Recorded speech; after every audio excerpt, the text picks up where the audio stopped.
स्वागत है आपका हमारे विंध्य स्टार न्यूज़ में। चलिए, धन्यवाद भाई साहब पत्रकार जी। तो थोड़ा सा हम साइड में होते हैं, फिर बातचीत करते हैं। तो आ, आप अपना परिचय देते हुए सर ये बताएंगे कि शिक्षा विभाग में आप कब से पदस्थ हैं। आप अपना परिचय देते हुए सर ये बताएंगे कि शिक्षा विभाग में आप कब से पदस्थ हैं और कब से सेवा दे रहे हैं। मुझे जहाँ तक लगता है कि शायद हमारे जन्म से पहले ही, लेकिन एक बार हम आपसे मुख से भी सुनना चाहते हैं। चलिए, बहुत बहुत धन्यवाद। मैं भी आपके यहाँ पड़ोसी गांव एक रतनपुरवा है। हाँ, और रतनपुरवा ही मेरा गृहग्राम है। जी जी। और मेरे पिताजी भी शिक्षक रहे हैं, आज वो वर्तमान में नहीं है। अच्छा। और मैं सन मार्च 89 से शिक्षा विभाग में अपनी सेवा शिक्षक पद पर मैंने शुरुआत की। सन 2000 में प्रधानाध्यापक के पद पर पदोन्नत हुई पहली बार। और इसके पहले मैं 89 में प्रथम पोस्टिंग मेरी शासकीय कन्या उच्चतर माध्यमिक विद्यालय बैठन में हुई थी।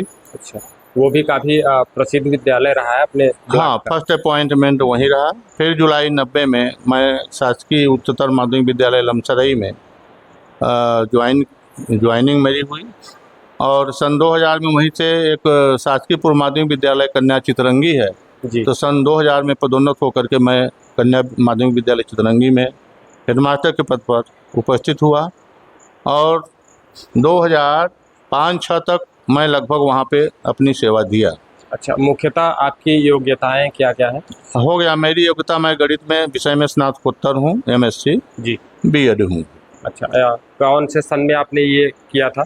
मैं 1987 में मेरा BSc हुआ था मैथ से, मैथ ग्रुप से। और हाँ, और बिल्कुल उस समय शायद मेरे हिसाब से कहते हैं कि पढ़ाई लिखाई बहुत ही कठिन हुआ करती थी। अब हम लोगों के ज़माने में जो बातें हम लोग याद हम लोगों को है, तो हम लोगों को पुस्तकें अवेलेबल नहीं होती थी। अच्छा। किसी न किसी माध्यम से कोई अपना साथी जो मतलब स्कूल के जो अपने होते थे हैं, उन्हीं से आदमी इधर उधर से पुस्तकें व्यवस्था करता था। मतलब उस जमाने में कहते हैं कि लोगों को घर में ढूंढ ढूंढ के जो है नौकरियां देते थे। नहीं, घर में ढूंढ ढूंढ के तो नौकरियां नहीं मिलती थी। जो पढ़े लिखे लोग रहते थे, पात्र रहते थे, उन्हीं को नौकरी मिलती थी, ऐसा नहीं है।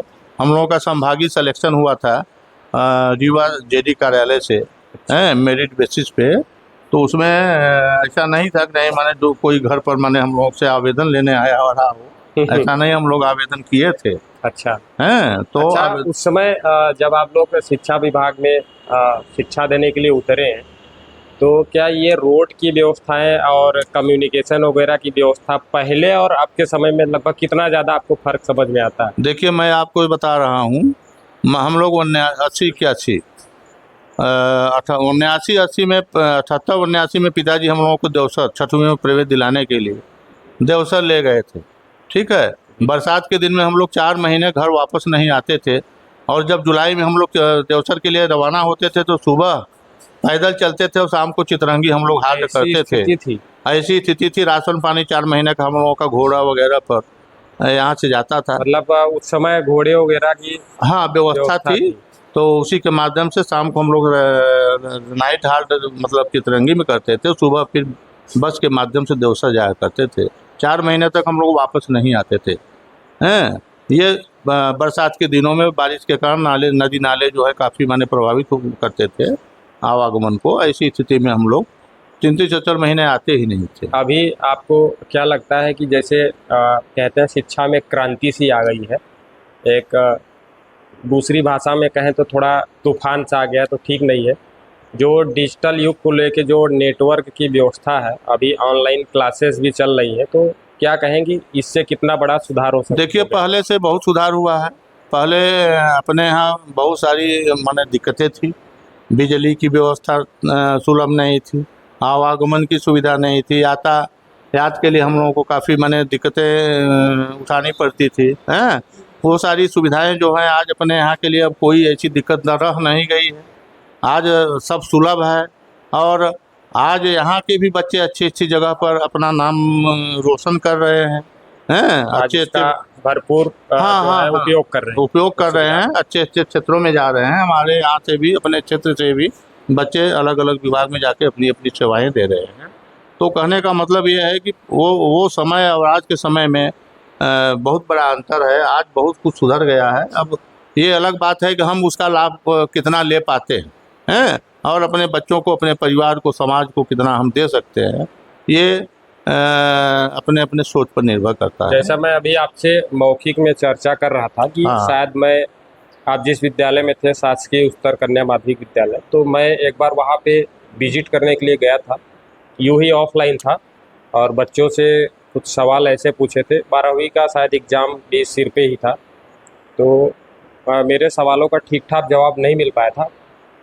जैसे हमने सवाल किया था कार्बनिक रसायन की परिभाषा आप बताएं, तो 12वीं के बच्चे बिल्कुल जवाब नहीं दे पाए थे। और अभी बात कही जाए कि इसको प्रूफ कर पाएंगे, मेरा कैमरा ऑन ही नहीं था, तो लेकिन क्या आप स्थिति बेहतर है? देखिए, ऐसा है कि जो आप बात कर रहे हैं कि कार्बनिक रसायन की परिभाषा बच्चे नहीं बता पाए थे, हमें लगता है कि आप मेरे समय में या हमारी आपकी यह पहली मुलाकात है। यदि आप विजिट में कन्या उच्चतर माध्यमिक विद्यालय चितरंगी में मैं 30 जून 2024 से 29 मार्च 2025 तक अपनी सेवा वहाँ दिया है। कहने का मतलब है जुलाई 24 से मार्च 25 तक। जी। इस बीच में मेरी आपकी वहाँ पर कोई मुलाकात इस तरह की नहीं हुई। या तो आप इसके बाद गए होंगे या तो इसके पूर्व में गए होंगे। उसके पूर्व में गए थे। तो पूर्व में गए होंगे तो मैं इस बात को तो भाई अब नहीं कर सकता हूँ, लेकिन मुझे उम्मीद है कि जब मेरा कार्यकाल था उसमें बच्चों का मतलब अच्छा प्रदर्शन रहा है, परीक्षा परिणाम भी अच्छा आया है और बच्चे भी जो आप इनऑर्गेनिक केमिस्ट्री की बात कर रहे हैं, कार्बनिक रसायन की, तो कार्बनिक रसायन के बारे में जो बच्चा 12वीं में पढ़ेगा तो उसको तो मालूम ही है कि रसायन में कार्बनिक हैं, फिजिकल ये होती हैं, उसकी शाखाएं हैं, ब्रांचेज हैं, तो निश्चित रूप से मालूम होता है लोगों को। अब ये अलग बात है कि मैंने सबको ना मालूम हो, इसके बारे में इसकी पुष्टि नहीं कर सकता हूँ। और एक मीठे बोलचाल में तीखा सवाल है मेरा। बोलें। जैसे मैं चर्चा कर रहा था कि एवरेज मानते हैं कि एक विद्यालय में 50 छात्र हैं। हाँ, ठीक है। ठीक है। और वहाँ पे 3 शिक्षक पदस्थ हैं, रेगुलर टीचर, जिनकी सैलरी एवरेज मान के चलें 50,000 की है। तो 1.5 लाख रुपए खर्च हो रहे हैं 50 बच्चों को शिक्षा देने में। यदि फिर भी उस विद्यालय के बच्चे अच्छी शिक्षा नहीं प्राप्त कर पा रहे हैं, तो ये किस प्रकार का भ्रष्टाचार कहा जाएगा? प्रवीण जी, विभाग की बारे में जहाँ आप बात कर रहे हैं वहाँ 50 यदि बच्चे हैं तो हमें कोशिश करना चाहिए कि हमारे 40-45 बच्चे तो कम से कम बेहतर शिक्षा परिणाम हासिल करें।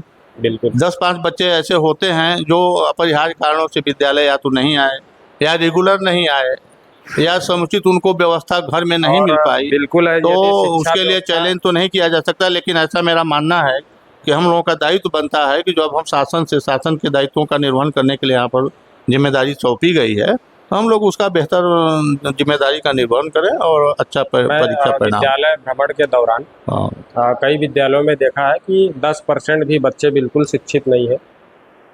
और आने वाले आगामी समय में आपको ये देखने को वीडियो में मिलेगा। और अभी वर्तमान में आप जिस विद्यालय में हैं, यहाँ की व्यवस्थाएं हम आपसे चाहेंगे 2 मिनट बच्चों से भी थोड़ा बातचीत। बिल्कुल, आप मिल सकते हैं, इसके लिए कोई दिक्कत नहीं है। हम लोग 100% प्रयास करते हैं। जो बच्चे नहीं आते हैं, अभिभावकों से जरिए मोबाइल फ़ोन, उनका सब कॉन्टेक्ट नंबर रखा हुआ है विद्यालय में। और अभी वर्तमान में आपके विद्यालय में कितने शिक्षक रेगुलर हैं? देखिए, हमारे यहाँ पर अभी 3 टीचर थे, माने हमारे सहयोगी, और मैं यहाँ का प्रभारी था, प्रभारी प्राचार्य। तो 3 टीचर में एक मैडम जो है उनका ट्रांसफ़र हो गया, वो भोपाल से थी, हैं गणित की, उनका नाम है नंदिनी ठाकुर। अब वर्तमान में अपने यहाँ 2 नियमित टीचर हैं और 3 अतिथि शिक्षक। अच्छा। और मैं संस्था प्रमुख के रूप से। गणित की जो नंदिनी मैम का ट्रांसफ़र हुआ है, हाँ, तो उनके जगह पे अभी कोई व्यवस्था नहीं हो पाई है, लेकिन उसमें चूँकि मैं गणित का टीचर रहा हूँ तो मैं सेल्फ माने बच्चों को। अच्छा, आप उसको अभी? हाँ, मैं कवर करता हूँ, पढ़ाता हूँ। ठीक है, धन्यवाद। थोड़ा सा बच्चों से मिलना चाहिए। बिल्कुल, चलें, आपको स्वागत है। बहुत बहुत धन्यवाद।